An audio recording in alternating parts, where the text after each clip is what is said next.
Bernini nasceu em 7 de dezembro de 1598 em Nápoles, filho do escultor Pietro. O florentino Pietro, pai de Bernini, era um bom escultor. Não era excepcional, mas era bom o suficiente para também ter clientes. Fazia bem o seu feijão com arroz. Porém Bernini, seu filho, demonstrou precocemente um talento absurdo. Apenas com 8 anos, sim, 8 anos de idade, ele retratou São Paulo, que tirou elogios do próprio Papa Paulo V, que disse estar diante de um novo Michelangelo. E talvez estava mesmo. E sim, você ouviu bem, só 8 anos. Aposto que você com essa idade estava comendo terra, enquanto Bernini estava esculpindo essa terra. E graças a esse feito, o jovem Bernini ganhou 12 medalhas de prata, muito mais do que suas mãozinhas de criança conseguia segurar. Dizem que um cardeal falou para o seu pai: cuidado, o discípulo há de superar o mestre. E dizem que o pai respondeu orgulhoso: nesse caso, eu não me importo, pois o perdedor sai ganhando. Aqui temos o clássico pais de filhos excepcionais que superam o talento do seu progenitor. E nós sabemos onde isto vai dar, se lembrarmos de casos como Michael Jackson e Hannah Montana. Mas no caso, acho que Bernini não foi explorado pelo seu pai a ponto de perder a cabeça e começar a dançar seminus para causar, ou construir parques de diversões para atrair criancinhas. E vocês entenderam o que eu quero dizer. Bernini estudou os clássicos, seguiu as regras como todo jovem estudante tem que seguir, mesmo os talentosos. Embora falaram que ele disse uma certa vez que quem não ousa quebrar as regras nunca as supera. E aos 15 anos ele fez seu primeiro experimento nas esculturas. Sim, só com 15 anos. Diferente de você, que aos 15 anos só ficava descascando banana. O que faz muito bem, porque aos 15 anos tem que comer muita banana para crescer e ficar forte. Mas cuidado, hein? Banana demais dá insônia. Eu, por exemplo, vou dar aula de manhã e vejo meus alunos de 15 anos tudo com olheiras, porque ficaram a madrugada inteira descascando banana. Vê se pode. Mas voltando ao assunto, aos 15 anos, Bernini esculpiu o Mártir de São Lourenço. Aliás, seu xará. E talvez por isso mesmo, por serem homônios, que Bernini utilizou a si mesmo como modelo para o santo. Mas a melhor história não é esta. O fato é que São Lourenço foi um santo que foi grelhado vivo. E para captar exatamente a expressão real da dor, Bernini queimou a própria perna. Se você acha que isso já é absurdo, calma que piora. Ou melhor, fica mais fantástico. Bernini não só esculpiu a imagem do santo com uma cara de dor, queimando sua própria perna para saber a real expressão.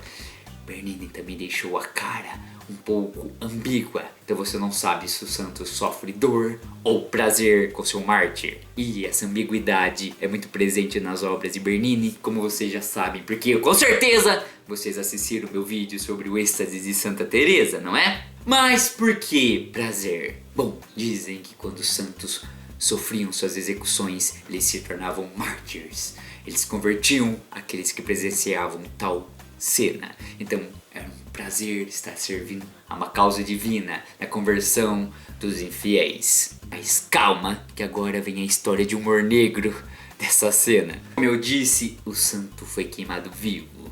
E durante sua execução, alguém comentou: olha, vamos virá-lo de lado, porque esse lado aí já está grelhado demais. E se você pensou em comida, sim, São Lourenço ainda se tornou o padroeiro da culinária. E eu sei que essa história parece muito humor negro, mas tem uma explicação, ou pelo menos é o que dão para a gente. Dizem que quando o santo queimava, quando sua carne crespitava no fogo, subia um odor doce, um odor divino que vibrava nas narinas dos presentes. E dizem então que os incrédulos, que os infiéis se converteram na hora. E toda essa ambiguidade de penitência e dor, de satisfação pessoal pelo sacrifício, pela conversão dos fiéis, Bernini conseguiu captar na cena esculpida no mármore brilhantemente. Isto talento jovem só com 15 anos. Porém, Bernini não tinha só sensibilidade em captar expressões ambíguas nas suas esculturas que nos causam reflexão. Bernini também tinha um excelente senso de humor. E por que eu digo isso? Bom, escuta essa história que é maravilhosa. Uma vez ele esculpiu o busto de um tal Scipione Borghese, um cardeal. E esta escultura, esse busto do cardeal, foi revolucionário. Ele conseguiu passar a sensação de brilho na íris da escultura. Se você já reparou, as íris, os olhos das esculturas de mármore são brancos e opacos. Porém, ele conseguiu passar um relevo que causava luz e sombra, que dava uma coisa nova e inédita nas esculturas. E onde está a história de senso de humor que eu disse? Bom, quando ele esculpiu esse busto revolucionário, quando ele estava no acabamento final, ele acabou batendo errado, ou talvez a pedra cedeu e a escultura rachou no meio.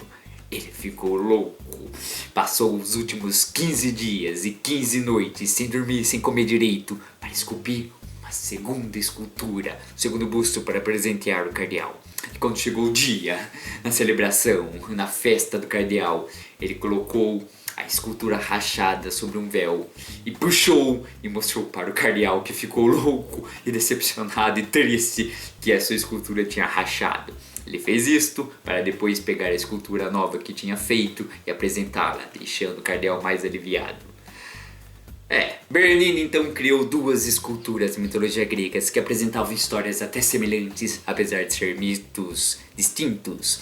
Uma foi o rapto de Perséfone. Hades rapta, você consegue ver que ele rapta ela de uma maneira feroz, de uma maneira bruta. Você consegue ver os dedos encravados de Hades na pele da deusa, na pele da filha da deusa Perséfone. Você consegue ver a cara, a expressão de horror e choro de Perséfone e o riso malicioso de Hades que estava sequestrando. Eu poderia contar a história da mitologia por trás dessa cena. Porém, eu farei um vídeo só sobre os contos mitológicos que estão retratados em obras clássicas do Renascimento e Barroco. Então aguarde. A outra escultura é Apolo e Daphne. Apolo perseguia uma ninfa que ele era apaixonado.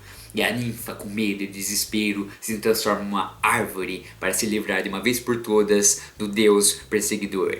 E aqui a gente vê uma dramaticidade. Apolo está frustrado ao mesmo tempo que estava quase excitado, porque estava quase chegando perto da sua ninfa. Aqui também podemos notar a pele se transmutando em madeira. Conseguimos notar a diferença das duas texturas, dos dedos da ninfa se transformando em galhos. E assim frustrando o deus Apolo, que não conseguiria satisfazer o seu ego. Aliás, como eu comentei, existem certos volumes ali que deixou esta obra um pouco polêmica. Aliás, sobre a obra de Apolo e Daphne, dizem que um certo cardeal francês disse que jamais colocaria isto exposto na sua sala, porque ela passa essa sensação de sexualidade, essa sensação quase de perversão. Então, o mesmo Scipione resolveu entalhar por conta própria um versinho no pedestal da escultura para tentar dar uma disfarçada e dizer que ela se retrata, que ela fala de outra coisa. Nesse versinho dizia: o apaixonado que persegue a beleza fúlgida colhe frutos amargos e volta de mão vazia. Ele tentou dar poesia sobre uma coisa um pouco carnal. É a mesma coisa que o Pedro Bial fazendo poesias no fim do Big Brother para parecer que não estava apresentando um programa totalmente fútil. Será que convence alguém? A essa altura da história, Bernini já era um escultor famoso. As pessoas já o apontavam na rua. Ele já tinha colhido seus louros e glória. Porém, aqui vai um ponto de virada na sua história, que vai ficar cada vez mais interessante, que vai torná-lo cada vez mais célebre. Um de seus clientes fiéis, o mesmo Scipione, se tornou o Papa! É isso mesmo, meu amigo, o cara se tornou o Papa! E usou o nome de Urbano VIII. E como ele era um cara erudito que adorava artes, é óbvio que ele deu um carguinho especial para Bernini. A partir de agora, o nosso escultor barroco se tornou o principal arquiteto da Praça São Pedro. Sim, Bernini! Agora, amigo e confidente do Papa, tem um dos empregos mais desejados, um dos empregos mais imortalizados que um artista poderia ter na época. Agora que Bernini era um cara importante, tinha uma equipe enorme para ajudá-lo nas suas esculturas, temos diversos relatos que se assemelham sobre a personalidade, sobre como ele agia. Dizem que Bernini era um cara muito bem-humorado, um cara brincalhão, como a gente viu ali no caso dos bustos trocados.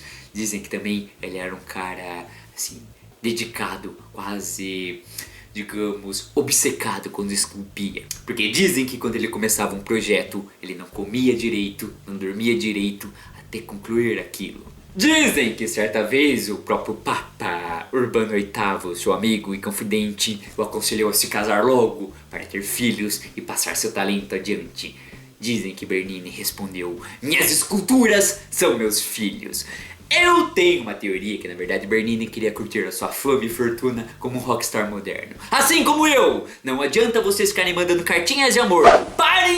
Parem de insistir em mandar cartinhas de amor, porque eu não vou me converter ao casamento. Não adianta insistirem. Não vão transformar o covil do raposa num ninho de acasalamento. Na verdade, num ninho de amor. Talvez sem o propósito reprodutivo, se é que vocês me entendem. Vale citar que durante esse período Bernini teve atrito com um certo Borromini. Nossa, Borromini, parece nome de Senhor dos Anéis. Borromini, Faramir, Boromir, em busca do anel.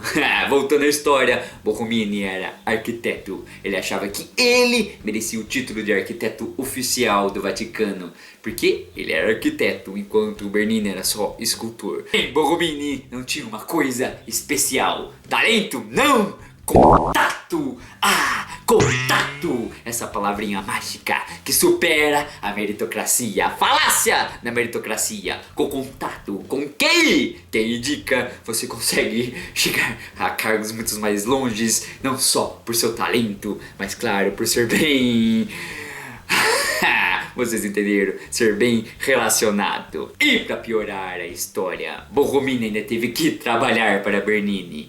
Bom, não sabíamos se Bernini realmente não entendia nada de arquitetura. Sabíamos que ele participava avidamente de toda a construção, estava sempre presente. Mas não sabíamos se Borromini tinha razão ou se ele era só despeitado. Mas dizem que Borromini era um sujeito paranoico e ciumento. Então, esse período fica meio nebuloso para saber quem tem razão. Agora, outra polêmica bem típica de um italiano de sangue quente. Bernini tinha uma amante, a qual ele retratou com este busto, Constanza. Até aí tudo bem, porque eu também fiz desenho das minhas ex-namoradas, mas essa história vai ter um temperinho especial digna de ser contada. A amante de Bernini, Constanza, acabou tendo um relacionamento, um caso com seu próprio irmão, Luigi. Esses Luigis que sempre perseguem irmãos mais talentosos e que nunca têm o seu brilho próprio. E se você acha que um italiano de sangue quente teria uma reação febril e violenta, você está exatamente certo. Bernini ficou pistola, puto da vida quando descobriu. Pegou uma barra de ferro e foi até a casa de Constanza, que dizem encontrou seu irmão de calças arreadas e a sua amante só de camisola. E com essa barra de ferro ele tentou matar seu irmão. Sim, ele tentou matar seu brother, mas só conseguiu quebrar algumas costelas. Depois ele foi pra sua casa e pegou uma espada, para que você já imagine para quê. Agora eu tenho que parar essa história e fazer uma reflexão pessoal. Eu acho isto muito romântico, um sujeito pegar uma espada para ir duelar com seu irmão pelo amor de uma mulher ou só por sexo que seja. Eu sei, é esquisito porque na verdade é uma coisa horrível, mas cara, pegar uma espada e duelar com seu irmão parece algo tão próximo do Game of Thrones. Diferente se ele tivesse uma arma de fogo, que parecia mais uma história do Cidade Alerta. Enfim, seu irmão Luigi se refugiou numa igreja e dizem que Bernini mandou um de seus funcionários ir até a casa de Constanza e esse funcionário acabou mutilando o rosto da amante de Bernini. Essa história é dramática, poética e tensa. A escultura sobreviveu até os dias de hoje intocável, imortal, com a beleza vívida da amante, enquanto a própria ficou em ruínas na sua face. Bom, como desfecho para encurtar essa história, Luigi foi exilado para sua segurança em Bolonha e deve ter passado os dias comendo bife à bolonhesa. Enquanto Constanza foi a única pessoa punida na história. Sim, Constanza foi processada e presa por adultério e promiscuidade. Ah, meu Deus. Quando eu encontro mulheres que têm aversão ao patriarcado, eu as entendo completamente. E Bernini? Bom, a punição de Bernini foi pagar uma multazinha e o Papa, para deixá-lo bem na fita, o obrigou a se casar com uma das mulheres mais lindas da Itália, uma tal de Caterina Tésio. Ah, eu também queria ser um artista famoso, cometer um crime de ódio, raiva e paixão e como punição ganhar uma namorada bonita. Mas que droga, porque esses tempos não voltam. Enfim, Bernini teve 11 filhos e não mais se envolveu em polêmicas. Dizem que ele foi fiel até o fim. Agora a sua história vai dar uma decaída. Alguns projetos de Bernini e algumas arquiteturas acabaram desmoronando na Praça São Pedro. Outras tiveram que ser demolidas pouco a pouco porque tinham ameaças de desabar. Isto atingiu o ego e o prestígio do escultor. Dizem que ele ficou muito melancólico. E por que será que as coisas desabavam? Porque não tinha um estudo? Bom, dizem que Bernini era esse italiano de sangue quente e pavio curto. E como ele era talentoso, famoso e amigo de um dos caras mais poderosos da Itália, o próprio Papa, dizem que as pessoas acabavam dizendo só o que ele queria ouvir e ninguém se atrevia a dizer que algum projeto dele daria errado.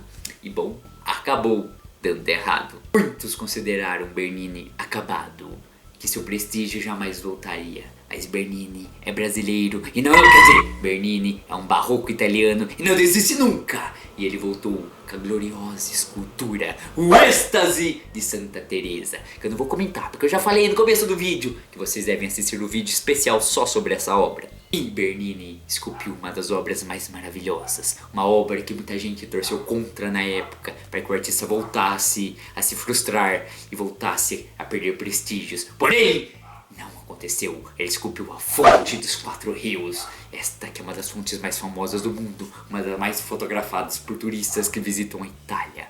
Então, nosso escultor barroco, que era conhecido por ser um dramaturgo que colocava movimentos corporais nas suas esculturas, que desafiava a física com pontos de equilíbrios, fantástico, voltou a ser um artista prestigiado e viveu em paz, sem nenhuma nova polêmica, até os 80 anos, quando morreu em 1680. Mas antes de encerrar esse vídeo, eu tenho que contar de outro momento interessante na vida de Bernini. Luigi, sim, seu irmão Luigi, aquele que ele tentou matar, foi encontrado sodomizando um rapaz, bom, é o que dizem, em 1672. E, como prova de perdão ao seu irmão e para livrar seu irmão da condenação, Bernini esculpiu uma última obra e não cobrou nada. Ela foi dada em troca da condenação de seu mano.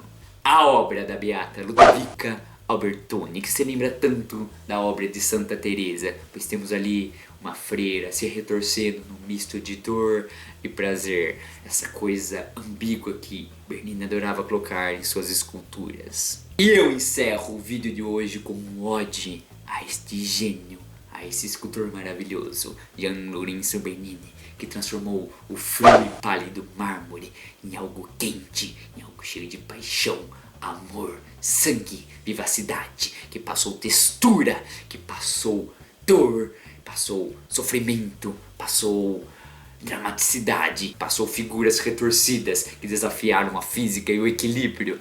Ah, Gian Lorenzo Bernini, muito obrigado por presentear a história da arte com suas esculturas. Abraço!